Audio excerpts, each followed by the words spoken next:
Hello everyone, this is a new thing I'm doing here. I'm gonna go over the patch notes, the release notes for Season 4 2021 of iRacing. And I feel like I want to do this every season. So every 3 months, I'll just go over the stuff that interests me and give you my predictions, what I think is going to happen and whatnot, and maybe create a little discussion over it with you guys. So if that's something that you would like to see or wouldn't like to see, in fact, let me know in the comments. Tell me what you think about it. Also, tell me what you think about everything that I'm saying here. And if you haven't already, please subscribe to the channel if you want to see more videos, and leave a like if you enjoyed this one. Let's get started. So iRacing 2021 Season 4 is here. This release adds the Ferrari 488 GT3 Evo, and I'm going to stop right there. Okay, so a big discussion right now regarding the 488 GT3, the Evo version, because a lot of people already paid for 488 GT3, and they don't feel like they should have to pay for another one. While that makes perfect sense, I feel like there's a few, there's a bit more nuance to that. So, first of all, if you bought the 488 in the past 2 years, some people don't know that, you will get a full refund. So you'll be able to rebuy the car, you know, the new version of it. And second of all, it seems like they had to redo the car altogether. Although the Evo is remarkably similar in appearance, and probably in handling characteristics and engine characteristics to the old version, it's a brand new car that iRacing had to license. So from a business perspective, it does make sense that they would have to resell it or sell a brand new car and retire the old one, which is what they're doing, because they had to rescan it, basically get all the data from scratch. I don't 100% know this for a fact that they build it from scratch, but it would make sense that they would, because it's a completely new car and that's how they're treating it. I hope they did. I hope everything's up to date and it's 100% from scratch. And if that's the case, that makes a lot more sense to me. I still understand the point where you don't want to pay the extra cash for something that you feel like you already own. But on the other hand, from a business perspective, it does make sense. And at least if you own it for less than 2 years, you'll get your money back, which is something. And if you own it for more than 2 years, I think a discount would have been in order, if I'm honest. Like getting it for half price if you already have the Ferrari for over 2 years. But I don't know if that makes sense for iRacing or not. I'm just throwing it out there. That's sort of my take on it. I don't know what you guys think about it, but from what I've heard, a lot of people aren't very happy. So, you know, that's just my 2 cents of it. We'll see how that goes. Let's move on. Porsche 911 GT3 Cup 992. Now, we already have a Porsche Cup, but this one's completely different. It's not like the Evo where there's a lot of similarities. This should be utterly different. I actually spoke to people who actually know what they're talking about and driven these things in real life or are close to them. And they told me the new Cup car is completely different. I mean, the aero package on that is closer to a proper GT3 car than it is to a Cup car, which means you get a lot more downforce, which means finally the car is easier to drive. Now, granted, in the past season, the Cup car, the current one we have, really got some big buffs for grip. So the front end and the rear end feel a lot better. You can brake later, you're not locking up as easily, and the car is just flying down the straight, so it all of a sudden it's a much more fun, you know, it's still a very difficult car to drive, but way more fun, way easier than it used to be. It used to be way too difficult for me. I got along with it, but only because I had to, you know what I mean? So right now, the new Cup car, the one's coming out, my prediction is going to be even easier to drive. It's going to be closer on pace to the normal GT3s, around 2 seconds a lap from what I've heard. And that's, you know, that's very quick. That's really, really fast. And if it's easier to drive because of the aero package, that's going to be awesome to see. And I might even start maining this car and driving it more and more in the next couple of seasons. Now, another addition is ABS. The car is going to have ABS. Now, in real life, what happens is usually you'll get, and correct me if I'm wrong in the comments, from what I know, You'll get ABS in endurance races, but you won't get them in sprint races. So the 30-minute race that we have on iRacing, that series, we're not supposed to get them if we're following real life. I'm not sure. I don't know what's going to happen, but if we're following real life, we shouldn't get them. We shouldn't get ABS for the 30-minute series. On the other hand, if you're doing the Nürburgring endurance series, then you should get ABS, stuff like that. So I guess it depends. Maybe they'll launch a brand new endurance series for it. That will be interesting to see. Maybe they'll do a fixed series, which I'm really looking forward to, because I think fixed series are a huge success right now with iRacing, and for a very good reason. Guys like me that don't have access to quick setups can end up fighting for, you know, the lead and top split all of a sudden, which is something I never could have done because I never had the right setup. So it's just a breath of fresh air. And if they put this car in a fixed 20-30 minute series, I would love it. I would definitely race it a lot. But even if in the open setup series, this car is kind of setup limited, so there's not a lot to extract from it. So even if in the open setup series, it's going to be a lot of fun. We'll see how it goes. I'm excited for it. Definitely a video coming out on the Porsche GT3 Cup and a video coming out on the GT3 Evo, the Ferrari, coming up this week once they update and once they release. I'm going to take them for a swirl and do some racing with them and let you guys know what I think. But those are the two main things that I'm kind of excited about. There's one more thing. It's definitely not Hickory. I don't really care for Oval, but it's not because Oval's not good. It's because I've never really paid any mind to it. Didn't really put any effort. That's something that will change hopefully in the future. But the one more thing that I'm really excited about is Hungaroring. Now, I heard horror stories about this track. I heard T1 is a menace. I heard it's not fun to drive. I heard you cannot overtake on that track. And you know what? I wanted to see if it's true. So I launched ACC today, which has a pretty recent scan of this track. And I tell you what, I enjoyed the hell of it. The track is really nice. That's all I gotta say, really. It's diverse. You have high-speed sweepers, and you have really tough braking zones into hairpins. You got a chicane to throw in the mix as well. All kinds of different types of corners, a lot of compromises that you have to make, which makes it, you know, a lot more strategic in terms of I'm not going to push as hard on this corner so I can gain all that time on the next one. There's a few situations there that are like that. And you have the two hairpins, the two, I guess, U-turns on the last two corners.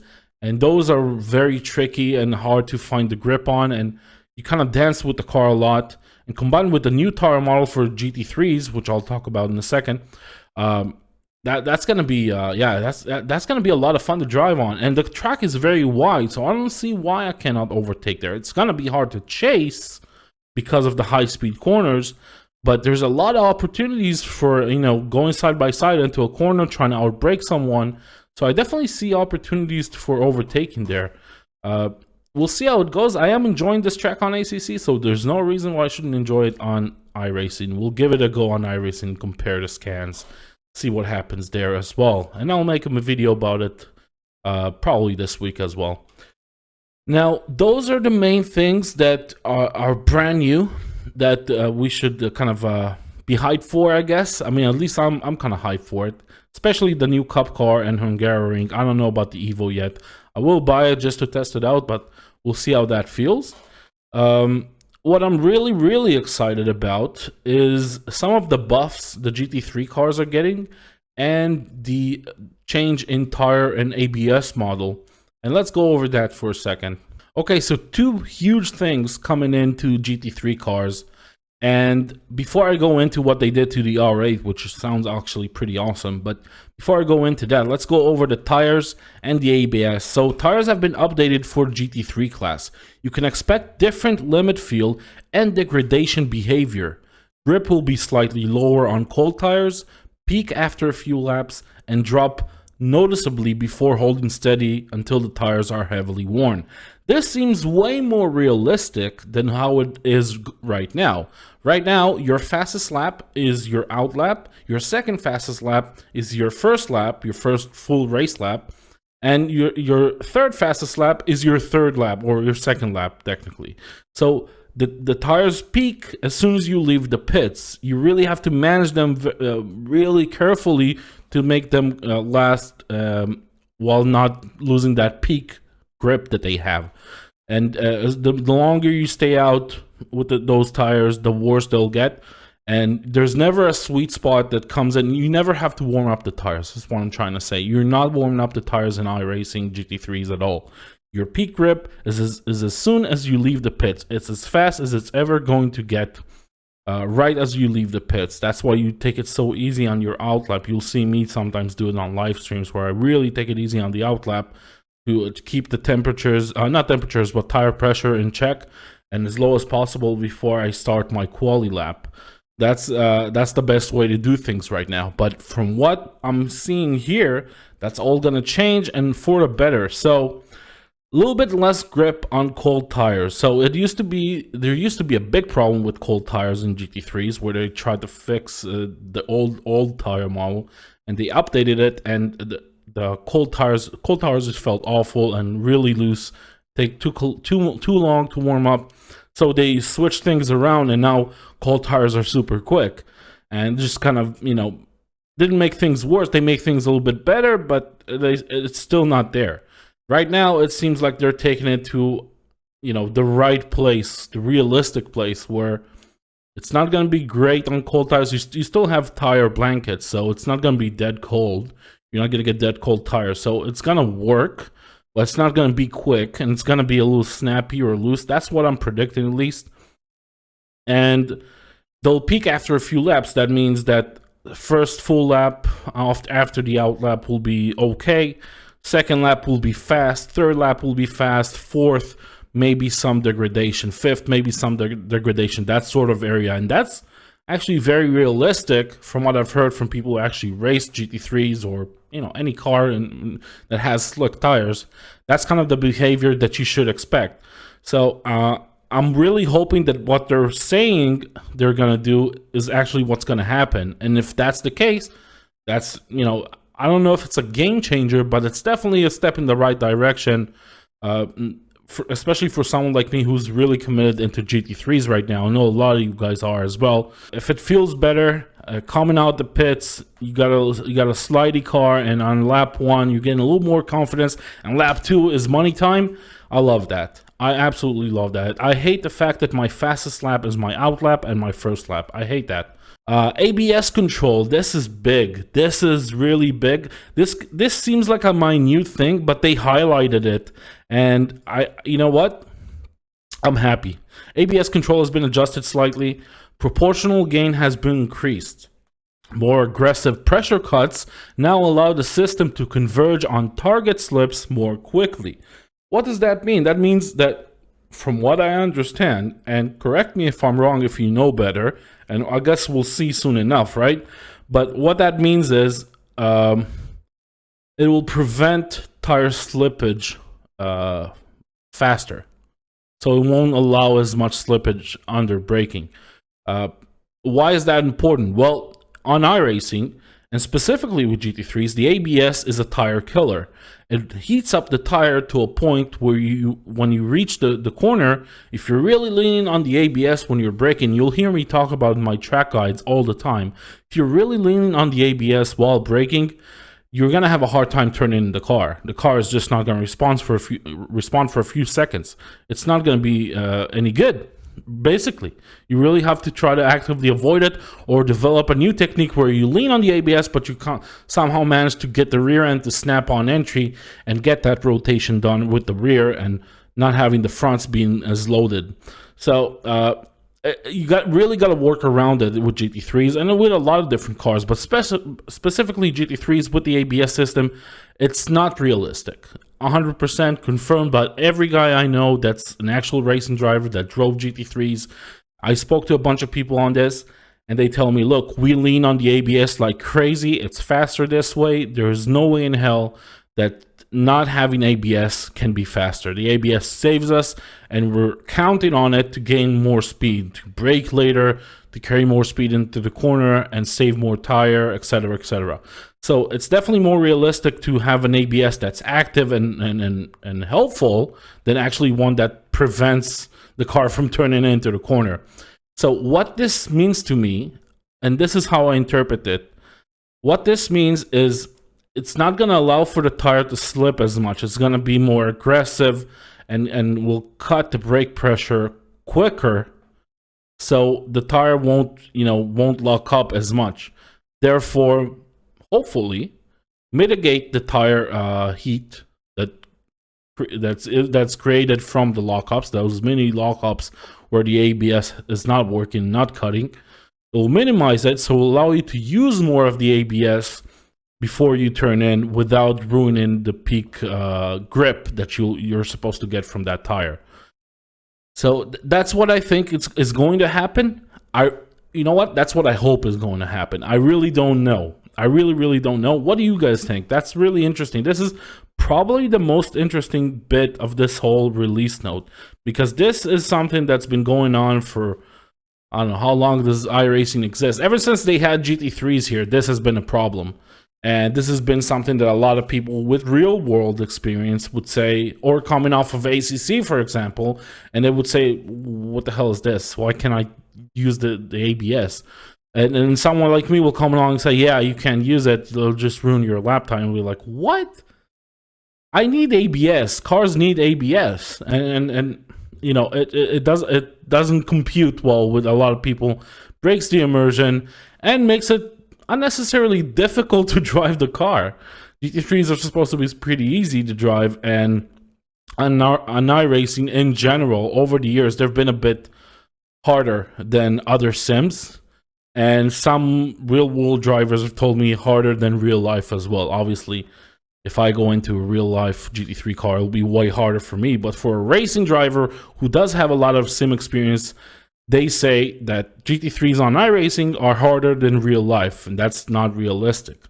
So it seems like with the new tire model and this ABS system, the goal is to make GT3s easier to drive, which I think is chef's kiss. Perfect. Exactly where the direction needs to go. So I'm really excited for this. I'm definitely going to talk about it in the next few weeks, this week and the week after that and the week after that, as I get used to the new system, the new ABS system, the new tire model. And yeah, let's talk about buffs. So the Audi R8 LMS. Really, it's a dead car this season. It's been nerfed last season, gained 15 kilograms or something like that, 12 kilograms, a lot, and really been nerfed to hell, and nobody's driving it anymore. People, where they used to drive the Audi, now they drive the Lamborghini, which is sort of similar, but not really, because the driving position is very different, and there's a few other nuances there as well. So right now, nobody's driving the Audi, or very little people are driving the Audi.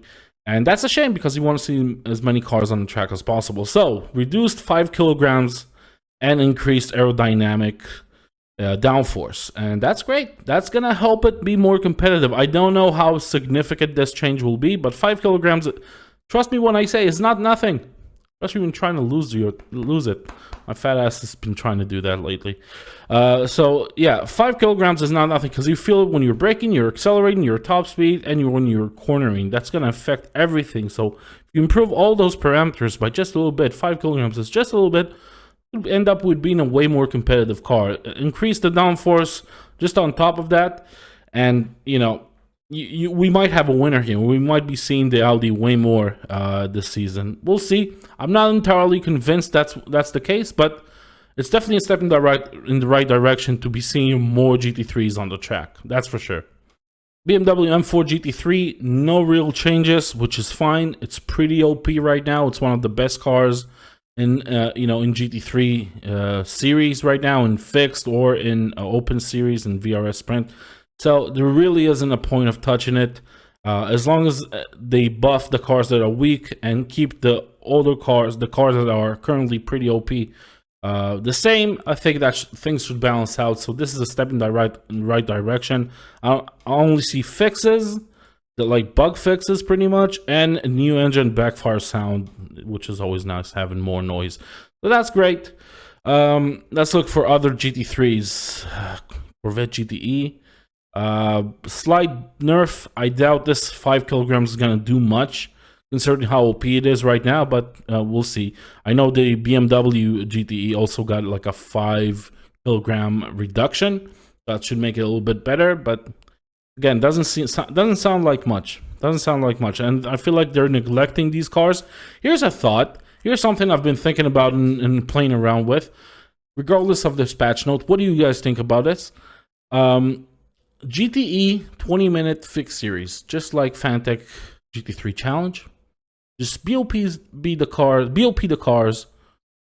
Keep them as it is. Don't even give us new damage models. Don't give us new tar models. Keep them as it is. Do a fix series.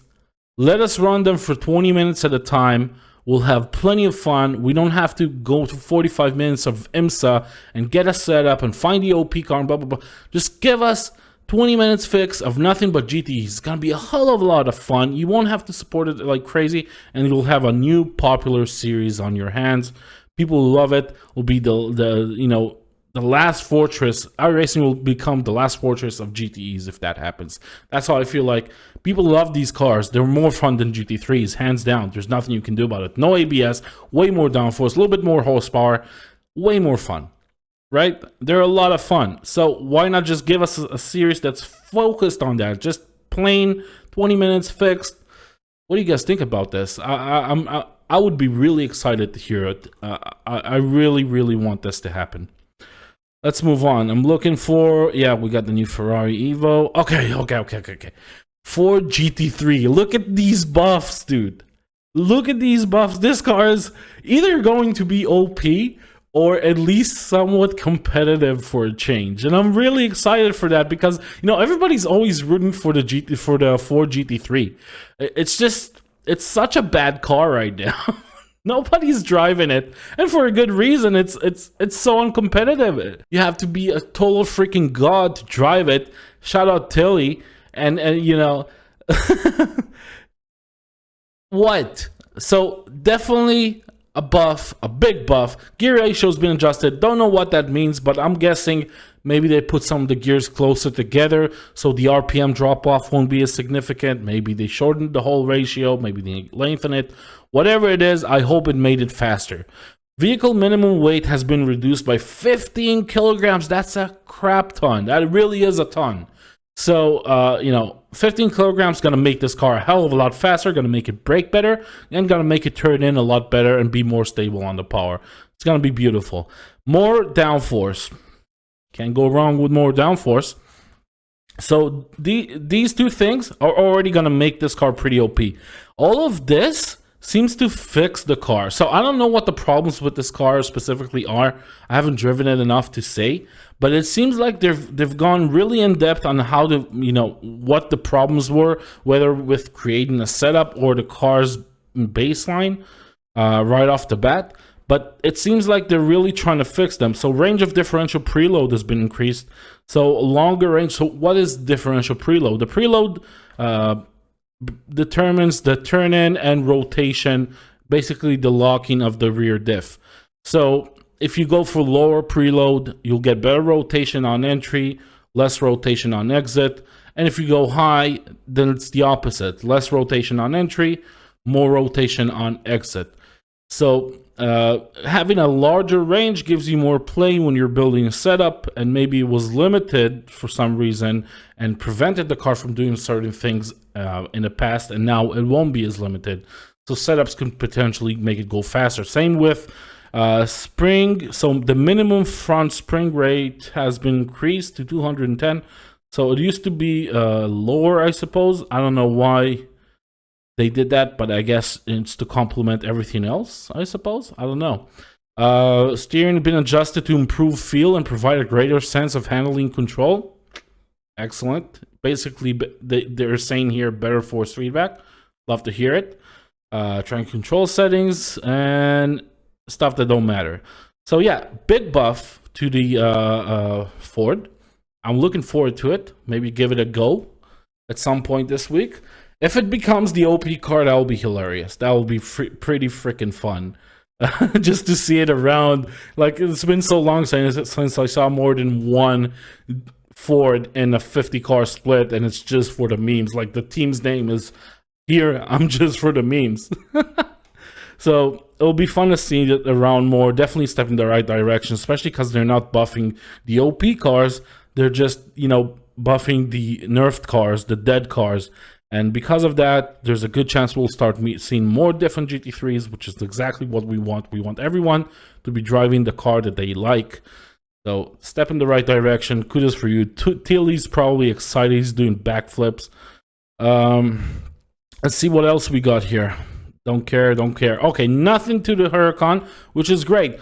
Huracan, there are certain tracks where it's just, you know, like Summit Point, it was king of Summit Point. I was driving the Mercedes there, and if I was beaten there, it was always by a Lamborghini. So, and I have been beaten there quite a lot. So, yeah, no, they didn't touch it. It's just gonna have the new tire model and the new ABS, and that's great. Fix some bugs, whatever. Great. The car worked fine. It was great. Everybody like it right now. Don't touch it. It's been used, and it's been used a lot. So it's definitely OP enough, or not OP, but good enough for you to keep it as it is. McLaren. Big changes to McLaren. Again, one of those cars you just don't see enough. Not as rare as the Ford, but I would like to see more of, because, well, first of all, McLaren is probably the most fun out of all the GT3s to drive. You sit so low to the ground, the sensation of speed is excellent. It's just so, sometimes A, unpredictable, B, kind of weird. It's kind of weird to drive. The sensation of driving there is very different than the other GT3s, and it seems like they're addressing it. So, differential drive ramp angle has been increased to reduce axle spin at corner exit. So, the way it is right now is you get a ton of rotation. A lot of it is over rotation sometimes on corner exit in third and fourth gear. That's what I always feel like with the McLaren. And that kind of makes you lose confidence after a while, because you're trying to push the car and you reach the limit and you want to dance a little bit, but it doesn't dance. It just poof, snaps, and you have to make a really sudden correction. And if you catch it, fine. You're going to lose a little bit of pace, but you're fine. But if you don't catch it, you're dead, because you're going pretty high. Like, you're going pretty fast at that point, third and fourth gear. Second gear, I feel like it's still pretty stable, but it still does happen. So, yeah, a step in the right direction to reduce axle spin at corner exit. More downforce, always going to make the car go faster. And this is strange. Steering speed has been reduced slightly to better match the other GT3 class car updates. Mechanical trail has been added to compensate for the associated loss in steering weight. So basically, it won't be as, you know, as go-karty, I suppose. So it's going to be a little slower to respond to your inputs. And that makes sense, because it's supposed to be a heavy car. It's not supposed to be as go-karty as it is. As fun as it is to drive, and I hope they don't ruin it. It makes sense. It makes sense. And they added, you know, the force feedback. Basically, mechanical trail has been added to compensate for the associated loss in steering weight. So they added extra force feedback to compensate for the fact that the steering speed is slower. I don't know why slower steering speed will make the wheel lighter, but apparently that's what it does. I'm not sure if it's realistic or not. I have no idea. If you guys know, let me know. But yeah, they seem to have made it a little closer to other GT3s in terms of steering feel, and added some force feedback. Cool. I'll take it. We'll see how that feels, though. It'll be interesting to see if they change how the car... This might change how the car feels dramatically, so... We'll see how that feels. Let's see if we got anything else. We got the Mercedes AMG GT3. Now, the Mercedes GT3 is one of those... It's been my favorite this season, hands down. I've been enjoying the heck out of it. I'll probably drive some more of it next season. Because it's... Jack of all trades, master of none. Someone in my Discord said it, I think. And it really is the perfect description for this car. It can be really nice on a lot of tracks, most tracks in fact, but it's never the OP car. It's always missing a little bit. It's just maybe it's because it's a little outdated and you're working on a different model. I don't know, but it's always missing a little bit, and that's what I like about it, because you really have to nail everything to be competitive with it. and yet the car is very rewarding and quite easy to drive. So it's just a good combination. But they did change some things here. So front roll center height has been increased, and rear bump steer has been reduced. What does that mean? Not entirely sure. So front roll center height has been increased, rear bump steer has been reduced. That might mean that you'll get more mechanical grip in the front and less snap oversteer. I'm not sure. Maybe it's the opposite. I don't know. We're gonna have to see. Right now, the car's problem is understeer. So, you know, at least in fixed setups, but also in open setups, you do get a lot of understeer in this car. And if you try to go low wing, snap oversteer, and it does oversteer a lot on entry sometimes, the rear end really gets light there. So those are the two problems this car has. And this might be, I mean, they're probably aware of it. iRacing is probably aware of it. And it seems like this is a step in that direction where they want to fix that a little bit. I really hope that's the case. I really hope I will be able to tell you the moment I drive it if it's better or not. So I'll definitely keep you guys informed on that. Lots of stuff to talk about this week, eh? A lot of videos coming out, boys. Aerodynamic balance has been shifted forward slightly. Thank God for that. There is no aero in the front of this car. None. You just wash out on every high-speed corner. So, you know, getting that little bit of extra downforce in the front while reducing a little bit of the rear, it's just, they're shifting it. They're not adding extra in the front and leaving the rear as it is. They're shifting the aero balance forward a little bit. That means it will get better rotation on high-speed corners, and that's exactly what I wanted from this car. And this could solve the same problem, but for low-speed corners. That's what I'm thinking it is. If I'm wrong, please let me know. I'll be very interesting to find out. But yeah, that seems pretty cool. Okay, so last but not least, we got the Porsche 911 GT3R. And slight nerf, it seems. Slight nerf. Not a huge one. I don't think it's a game changer. But let's go over it. Torque has been reduced slightly. How much? I don't know. They're not talking percentages. They're not talking like Newton meters. They're just saying it's been reduced slightly. We're gonna have to see how much of an effect that has. Aerodynamic drag and downforce has been increased slightly. So more aero and more drag. So less, you know, less top speed. But on the other hand, we'll get a little bit more downforce, better turn in. Vehicle minimum weight has been increased by 2.5 kilograms. Again, this is a nerf.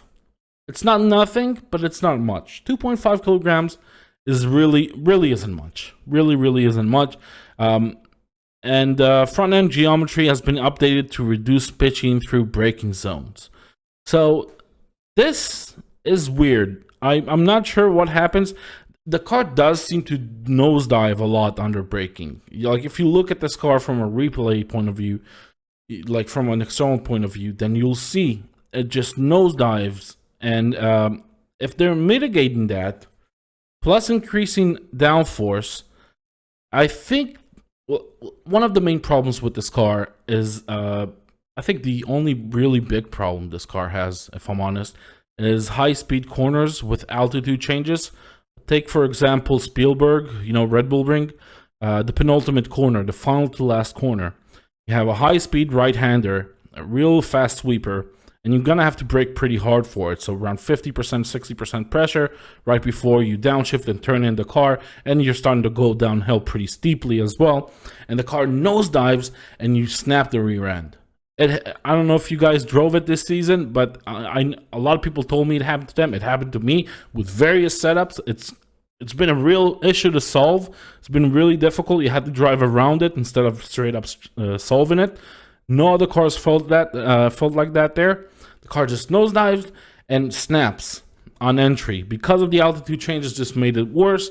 And you couldn't run too high of a wing on that track anyway, so it was really hard to go through. And this might be what solves it. So extra aero and front end geometry updated to reduce pitching through braking zones. So less pitching. It's not going to nosedive as much. And if that's the, you know, if that's why they're doing it, kudos, because that solved a major issue with this car. Now, this car is also very stable on acceleration, especially low speed acceleration. It just planted because of all the weightings in the rear, and that kind of made it OP on certain tracks where it was very, very important. Now, torque has been reduced slightly. That could come in to kind of mitigate how good it is coming out of low-speed corners. So if you got a really oversteery corner, you'll find that on Circuit Gilles Villeneuve this week. We're running it, and that's the main reason. That and the curbs are the reason the Porsche is so good there, because there's a bunch of corners there. Like you have turn 1 and then turn 2, which is, you know, the like really long hairpin right-hander, and it's really hard to keep the back end in check. If you try the Lamborghini, for example, you're constantly sliding the car around. With the Porsche, it's just not a problem. It's planted, so I really made it OP on this track. And if they're reducing the torque, it's to kind of mitigate how good it is coming out the corners. So it's still going to be very planted, but not as fast. And that makes sense. I think this this nerf is kind of, it's not a car killer for sure. It's not going to kill the car, but we'll see, especially how much drag they added. We'll see how it really ends up being. So, you know, depending on the track and whatnot, we'll see how it goes. So far, these are the stuff that I found interesting in this release notes. If there's anything you think I'd miss or anything you want to talk about, let me know in the comments. Hop over to my Discord. If you enjoyed this video, leave a like. And if you want to see more videos, like race videos that I'm going to do very soon, and car reviews and track reviews and all sort of stuff, then subscribe to the channel. Track guides are going to happen next season, obviously. Yeah, subscribe. Let me know what you think. And yeah, I love you guys. See you next time. Bye.